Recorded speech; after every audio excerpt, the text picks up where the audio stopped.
அந்த அம்மா வெளியேறப்பட்ட தைலத்தை ஆண்டருக்கு ஊற்றினாங்க. இன்னைக்கு நம்மளுடைய ஆவி ஆத்ம சரீரத்தை நம்ம யோசனைகளே ஆண்டருக்கு நம்ம ஒப்பு கொடுப்போம். பெஸ்டானது ஒப்பு கொடுப்போமா? பெஸ்ட் என்ன தெரியுமா? அன்பு தேவனுடைய பிள்ளைகளே, ஒரு நிமிடம் எல்லாரும் எழுந்து நின்று அடுத்த பகுதியில் பெஸ்டானது என்ன தெரியுமா? நம்ம கொடுக்கிற காணிக்கையோ பொண்ணும் பொருளை கிடையாது.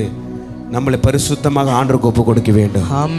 பரிசுத்தம் உள்ள ஒரு ஆராதனையாக ஒப்பு கொடுப்பது தான் ஆண்டவர் விரும்புகிறார். ஆண்டவர் விரும்புகிறார். என் மகனே என் மகளே என்று புத்தி உள்ள ஆராதனை செய்ய சொல்லுகிறார். நம்ம ஆவி ஆத்ம சரீரத்தை அவர் முழுமையாக ஒப்பு கொடுப்போம்.